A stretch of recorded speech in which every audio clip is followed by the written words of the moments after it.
Hello 啊，大家好啊，又係我四眼仔啊。咁啊，今日咧同大家講一講咧，上一次咧未拎咗個眼鏡拎咗去整嘅，咁啊翻咗嚟啦，咁同大家咧匯報一下究竟嗰副眼鏡係做成點先。好啦，嗱咁啊又嚟到呢個畫面啦，我哋咧見到呢副眼鏡咧翻咗嚟啦，咁我自己副眼鏡都好開心，咦原來整得到喎，咁樣咁同大家講一講，咦原來整完之後咧分別喺邊度咧咁樣樣。嗱，其實副眼鏡整完之後咧，你會見到咧佢嘅左手邊嗰個斷咗嘅位置咧，其實係用一個焊接嘅形式去接駁翻啦，因為佢係金屬嘅關係啊，你冇可能用膠水咧，或者係用其他唔同嘅一啲嘅黏貼嘅方式去修復翻，因為金屬就只能夠咧係焊接。咁當然啦，你話焊接呢一個技術係咪真係好高級咧？又唔算。咁但係佢本身焊接咗之後咧，係的確咧見到係有少少瑕疵。喺左邊同右邊咧斷咗同冇斷咗嗰度咧，其實有些少分別嘅。咁亦都咁講啦，其實本身焊接咧呢一個嘅材質咧，亦都未必會用到原廠本身嗰副眼鏡嘅材質。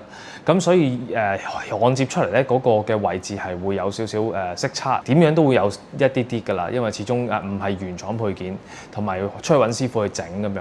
咁所以可能係呢一度咧會有少少缺陷啦。咁當然啦，喺呢一個嘅技術方面，我相信係會有好多嘅更加多嘅一個嘅進步空間啦。咁但係現時嚟講咧，做到呢個效果其實我覺得都滿意。咁當然你話一個完美主義者嘅話就一定唔合格㗎啦。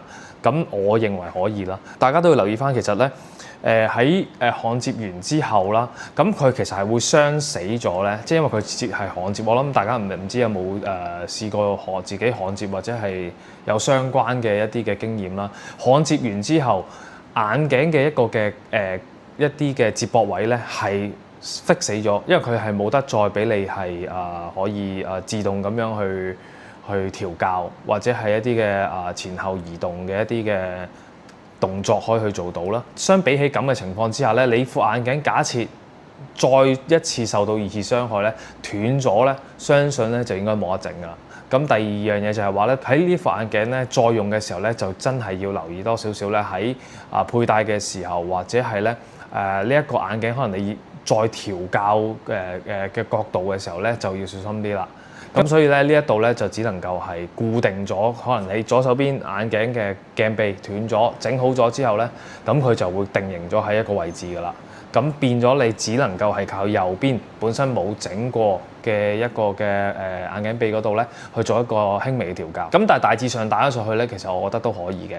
假設如果你哋有興趣想去了解嘅話咧，或者想去做修復嘅話咧，可以留意翻呢一度咯。咁因為呢一樣嘢咧，始終每一副眼鏡佢嘅維修方式亦都有少少唔同，配件上邊亦都有少少唔同啦。咁所以呢一樣嘢大家都要注意。咁喺做呢件事嘅時候咧，自己要知道啦，究竟可能整完之後個副眼鏡會整成點啦，副眼鏡嚇，咁或者係整之前你就會考慮下呢啲因素咯。咁我都會俾大家望一望咧，整出嚟嘅一啲嘅內容都俾大家睇下。咁應該咧就大家會更加了解咧係嗰個嘅工序係點樣做啦。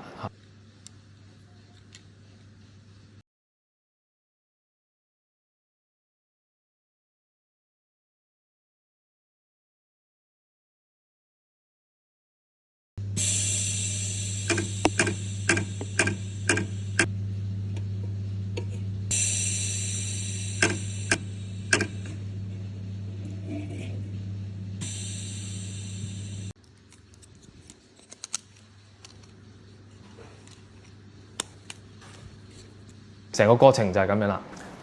嗱，咁依家咧就即係俾大家望一望啦。咁其實轉咗啲副眼鏡之後咧，戴翻上去咧，其實就差異就不大嘅。咁今日主要都係同大家咧講一講咧，假設你係真係好想去維修一副比較上有價值嘅眼鏡，整翻你自己中意嗰副眼鏡，始終可能款式嘅問題或者係價錢嘅問題。因為如果你去買一啲比較上手工嘅眼鏡咧，咁可能出去買咧，都要我諗有啲係5、6千或者係過萬蚊嘅眼鏡都有啦嚇。